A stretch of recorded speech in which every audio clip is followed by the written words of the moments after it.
Petra, the city carved in stone. A young Swiss explorer disguises himself as an Arab merchant. His name, Johann Ludwig Burckhardt. He's heard rumors of a lost city carved into red cliffs. Local Bedouins guard it fiercely. Outsiders aren't welcome.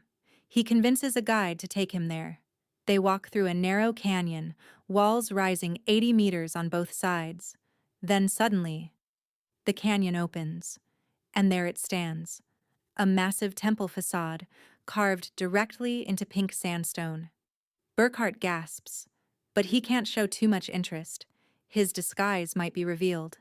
He takes one quick look and leaves.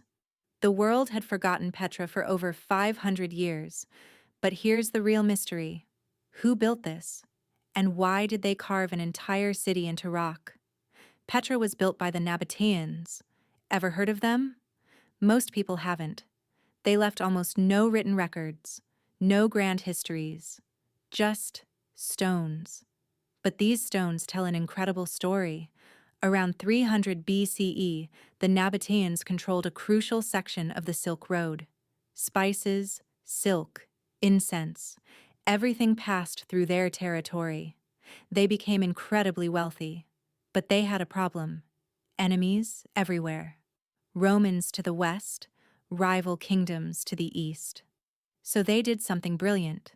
They built their capital in the most inaccessible place imaginable. A hidden valley, surrounded by mountains, accessible only through narrow canyons, natural fortification.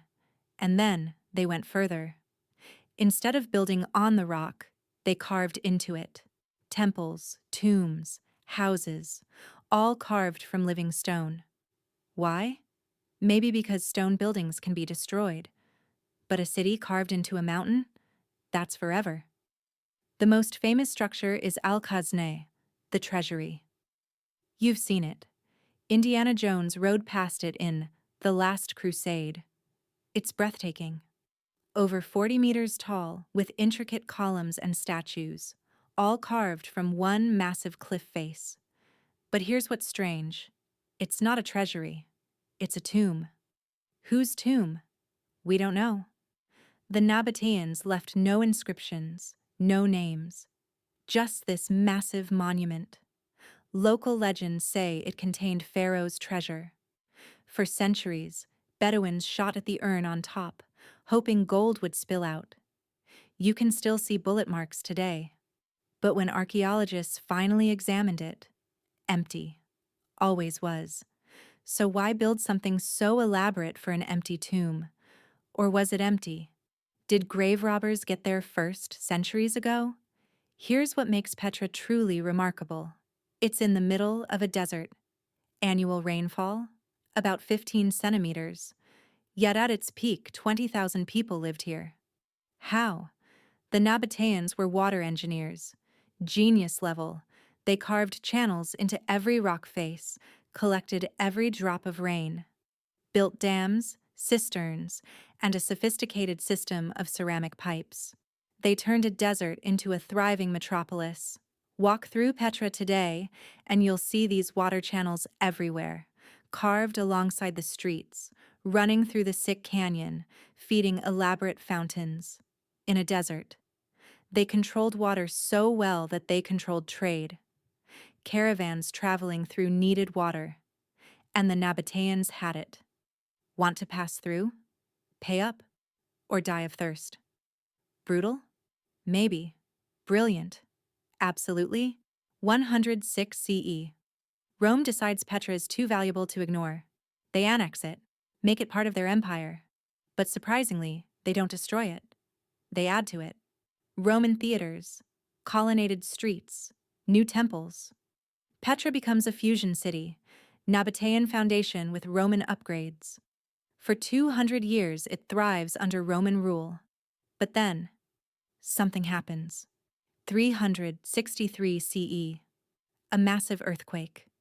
Buildings collapse. The water system breaks. Then another earthquake in 551 CE.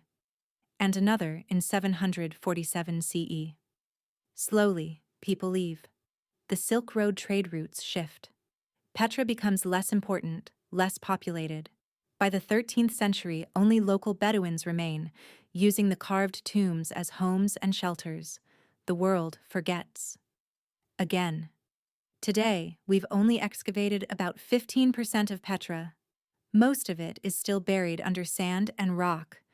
What's still hidden? Archaeologists using ground-penetrating radar have detected structures they can't yet reach. There might be entire sections of the city we haven't seen. And the biggest question, where did the Nabataeans go? They didn't vanish. Their descendants are still in Jordan. But why did they stop carving? Why did they abandon their unique architectural tradition? One theory. When Rome took over, they slowly absorbed Nabataean culture. Within a few generations, the Nabataeans became Romans. Their language disappeared, their building techniques forgotten. Another theory. Climate change. The region became even drier. Even their incredible water systems couldn't compensate. Or maybe both. Maybe a lot of things happened at once. What else have we forgotten? What other wonders are out there, waiting to be rediscovered? In our next video, we'll explore another mystery. Don't forget to subscribe. The adventure continues.